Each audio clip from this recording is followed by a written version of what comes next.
Out here, beyond the buzzing chaos of cities, beyond the tyranny of energy monopolies and the fragile web of supply chains, there exists a different kind of life. A life where food isn't a barcode on a plastic package, but a treasure pulled straight from the earth. A life where power isn't something you beg from a utility company, but something you command from the limitless energy of the universe itself. A life where self-sufficiency isn't a romantic notion. It's survival. It's freedom. It's power. Imagine waking up every morning knowing that your home is fueled not by an oil company's greed, but by the very fabric of reality itself. By an energy source so ancient and abundant that modern science barely dares whisper its name. The ether. The hidden currents of the cosmos, a free and endless power supply, harnessed by the few brave enough to step beyond the boundaries of conventional thought. Picture a backyard where machines don't require gas or solar panels, where they hum softly on principles that men like Tesla once hinted at before their ideas were buried under mountains of economic interests. A place where you don't worry about power outages because your generator, built with your own hands, feeds on the fundamental energies that weave the universe together. And let's talk about food. Real food, not the chemically enhanced, shelf-stable illusion that fills supermarket aisles, but the kind of food that nourishes not just your body, but your very autonomy. A pantry where every jar, every dried bean, every bushel of wheat represents another step away from dependence on a system designed to keep you trapped in a cycle of consumption and servitude. This isn't a fantasy.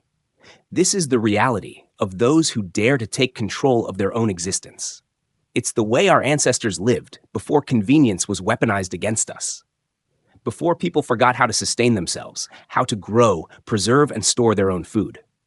Today, I want to introduce you to someone who embodies this spirit. Someone who understands the sacred art of food preservation, not just as a means of survival, but as an act of defiance against a world that wants you dependent.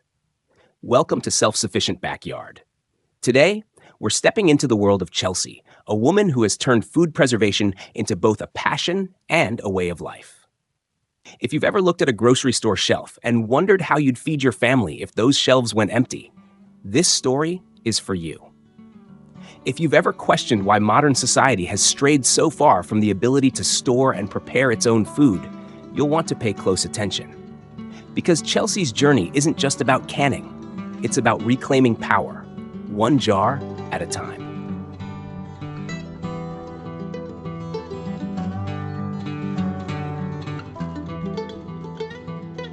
A self-sufficient economy isn't just about growing food, generating power, or making things with your own hands. It's about reclaiming control over your own destiny. Imagine a world where people aren't shackled to a system that demands their endless labor just to afford the basics of life. A world where the energy you use, the food you eat, the tools you depend on, come not from corporate monopolies, but from your own ingenuity. This is the foundation of true freedom. Yet, modern society is built to keep you distracted, busy, and, most importantly, dependent. The service-based economy, the one we are all forced into, thrives not on self-sufficiency, but on controlled scarcity. Everything is designed to keep you coming back. The food is perishable and nutrient deficient, forcing you to buy more. The energy grid is fragile, ensuring that you're always tethered to a monthly bill. Even knowledge itself is compartmentalized. Specialists know how to do one thing well, but few understand how to truly live without the system. This isn't a natural way to exist. Look back in history, and you'll find that those who lived off their own land, who understood the secrets of preservation, and who could sustain themselves were the ones who thrived in times of uncertainty. Governments, corporations, and central planners know this, which is why they work so hard to make self-sufficiency seem impossible. But it's not impossible. It's just been hidden from you. The truth is, your fate is your own to shape if you choose to seize it. That brings us to Chelsea's Pantry. A pantry is not just a place to store food. It is a fortress against control. Every jar, every bag of grain, every dried herb is a statement. I will not be forced into dependence. Chelsea has spent years refining her system, making sure that she and her family will have enough food to last an entire year. Not because she is a doomsday prepper, not because she's afraid, but because she understands that self-sufficiency is the key to true peace of mind. Her pantry is an organized masterpiece, a blend of science and old-world wisdom. Rows upon rows of glass jars gleam with the golden hues of preserved peaches, the deep reds of canned tomatoes, and the vibrant greens of pickled beans. Everything has a purpose. Everything has a place. This is not the chaotic, hoarder-style storage of someone in panic mode. This is the deliberate, calculated stockpile of a person who refuses to let corporations and governments dictate whether or not she can eat. And then there's the root cellar. A root cellar is an ancient technology, one that existed long before refrigeration, before artificial preservatives, before mass supply chains. It is a simple, yet profoundly effective way to store food, using the earth itself to regulate temperature and humidity. Unlike the fragile, short-term solutions that modern society offers, a root cellar ensures that food can last months, even years, with no reliance on external power. Chelsea's root cellar is a living testament to this knowledge. Inside, crates of potatoes, carrots, and beets rest in a cool, dark environment. Bundles of garlic and onions hang from the rafters, their pungent aroma filling the air with the scent of preservation done right. Shelves line the walls, filled with fermented cabbages, hardy squashes, and dried herbs ready to be used for both food and medicine. This is not just food storage. This is resilience, a shield against the uncertainties of the outside world. But it's not just about food. It's about upgrading systems to ensure long-term survival. Chelsea and her family have thought through every potential threat: rodents, moisture, even earthquakes. They've reinforced their shelves, raised their storage off the ground to prevent flood damage, and meticulously labeled everything to maintain efficiency. Organization, in this context, isn't just about neatness. It's about ensuring that nothing goes to waste. A well-run pantry is a well-run life. You don't waste time searching for supplies. You don't panic when stores run empty. And you don't allow yourself to be trapped by a system that thrives on your disorganization and desperation. Because that's the game, isn't it? Keep people disorganized. Keep them running on the treadmill of modern consumerism, and they'll never have time to step back and ask, why am I doing this? Who really benefits from my exhaustion? The moment you build a pantry like Chelsea's, the moment you install a root cellar, or learn how to store food long-term, you take one step closer to true independence. And that independence terrifies those who rely on your dependence to sustain their own wealth and power. Fate is a funny thing. Most people believe they have no control over it. That's a lie. The reality is, your fate is a direct result of your choices. The more self-sufficient you become, the less anyone else can dictate the course of your life.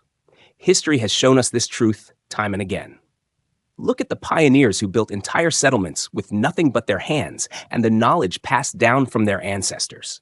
Look at Nikola Tesla, who discovered ways to generate free energy, only to have his work buried because it threatened the powerful.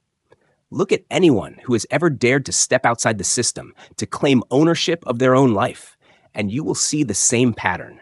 The world will resist them, because the world fears what it cannot control.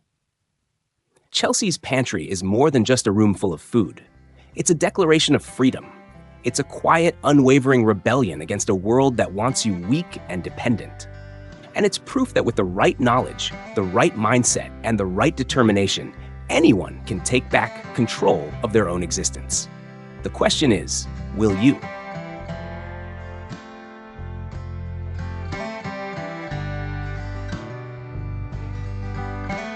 A truly free society is built on self-sufficiency, not on corporations, not on governments, not on endless transactions that turn human existence into nothing more than a series of service-based dependencies. A world where individuals control their own fate begins with one fundamental truth. Those who control their own food, energy, and resources cannot be controlled. This is why the global economy is structured the way it is, to keep people perpetually reliant on systems they do not own, do not understand, and cannot escape. Every hour you spend working a job you hate just to afford food that you could have grown yourself. Every dollar you hand over for utilities that could have been generated freely. Every dependency on a supply chain designed to keep you coming back. These are chains. Not iron shackles, but psychological and economic chains. The greatest trick of modern society is convincing people that they are free while binding them to a cycle of consumption that strips them of all real autonomy. And that is why food preservation is more than just a skill. It is an act of defiance. It is a rejection of the idea that your survival should be dictated by corporations that don't know you, that don't care about you, and that would happily starve you if it meant protecting their bottom line. Chelsea understands this. Her pantry isn't just a room filled with jars. It is a statement. 1,000 jars filled with food that didn't come from a factory, didn't rely on global shipping routes, didn't pass through a dozen corporate hands before it reached her family's table. It came from her land, her labor, her knowledge. And that is a power no government, no corporation, no service-based economy can take away. So what exactly goes into a self-sufficient pantry? Let's step inside. Rows upon rows of glass jars, each one a little fortress of nutrition, security, and independence. The vibrant reds of canned tomatoes, the deep greens of pickled beans, the golden hues of preserved peaches, every single one of them is more than just food. They are a middle finger to the fragile, manipulated economy that keeps people one missed paycheck away from hunger. Let's start with the essentials. Protein. Chelsea has canned meats, chicken, turkey, even fish. In a world where store shelves can be emptied in a matter of hours during a crisis, having a protein source that lasts for years is a game changer. The chicken and turkey are pressure canned to ensure safe storage, and the salmon is preserved in its own juices with no need for refrigeration. Most people don't realize how easy this is because the system doesn't want them to. If every household knew how to preserve their own protein for years at a time, the entire meat industry would collapse overnight. Then come the staples: beans, grains, and dried goods. Buckets filled with hard red wheat, lentils, kidney beans, and split peas line the bottom shelves. These are the foundation of a true survival pantry, providing the calories and nutrients needed to sustain life without reliance on a grocery store. Unlike store-bought processed food, these staples don't just fill the belly. They fuel the body, giving real, lasting energy rather than the sugar crashes of modern industrial food. And then there's the fermentation. This is where ancient knowledge meets modern necessity. Sauerkraut, pickled beets, fermented carrots, all brimming with probiotics and nutrients that store-bought food has long since abandoned.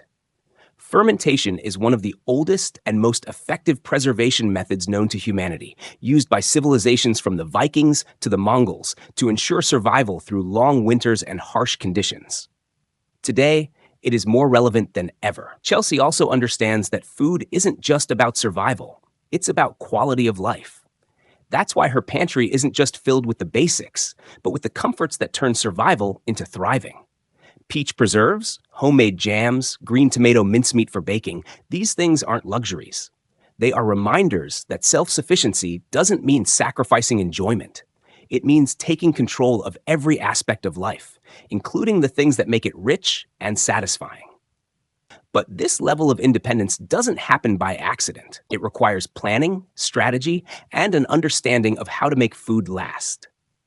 That's why Chelsea's pantry is carefully organized, not just for aesthetics, but for function. Every jar is rotated to ensure nothing goes to waste. Every label is clear, with a system in place to use older items first. Shelves are reinforced to withstand the weight of a full year's worth of food, and protective measures are in place to prevent damage from rodents, moisture, or even natural disasters. There is no waste here. No forgotten items rotting at the back of a fridge. No last-minute runs to the store because something was overlooked. This is efficiency at its finest, and it stands in stark contrast to the planned inefficiency of modern consumer culture, where waste is built into the system to keep people buying more. Perhaps the most powerful part of Chelsea's pantry, though, isn't the food itself. It's the message it sends. A pantry like this means no fear. No fear of food shortages. No fear of power outages shutting down refrigeration. No fear of price hikes or economic crashes suddenly making essentials unaffordable. In a world where entire populations are kept under control through engineered scarcity, a self-sufficient pantry is a weapon. It is a refusal to participate in the cycle of dependence. It is proof that, with knowledge and effort, anyone can reclaim their right to live outside the constraints of a system designed to keep them shackled. And that is why food preservation isn't just a skill, it's a revolution. The only question left is, will you join it?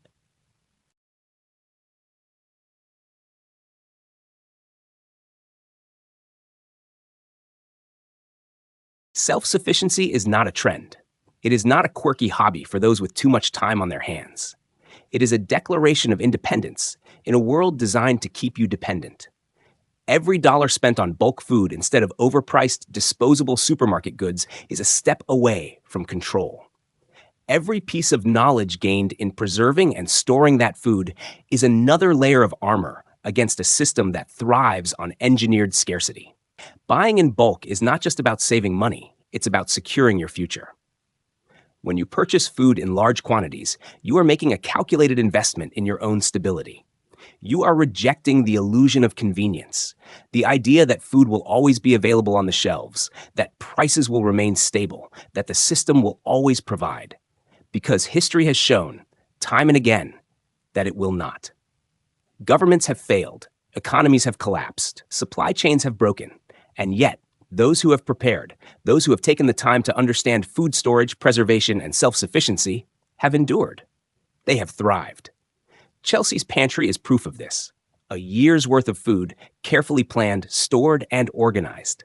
A fortress of sustenance that exists outside the influence of markets, corporations, and fragile infrastructure. It is not a relic of the past. It is the future. The future of those who refuse to be trapped by a system that profits off their dependence. Imagine a world where people were no longer bound by the constraints of modern consumerism. Imagine communities built not on reliance, but on self-reliance.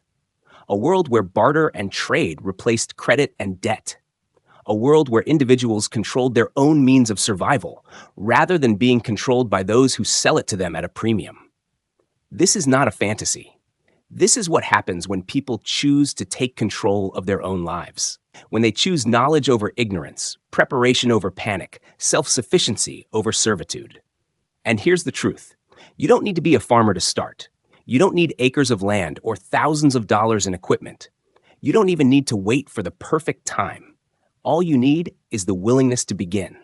Start small. Buy extra rice, extra beans, extra flour. Learn how to store them properly.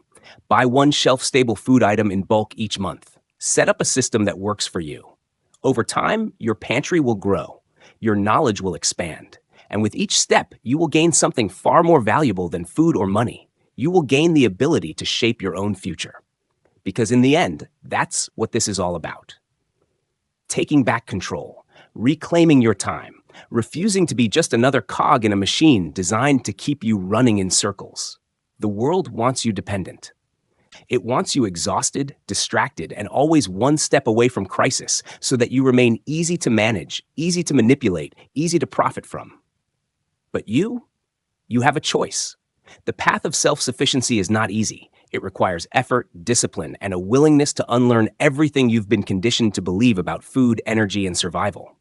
But those who walk it will tell you there is no greater freedom. So start today, because every jar you fill, every skill you learn, every step you take toward independence is a step toward a future where you answer to no one but yourself. This is Self-Sufficient Backyard, reminding you that the power to shape your destiny has always been in your hands. Stay strong, stay free, and until next time, keep building the life they told you was impossible.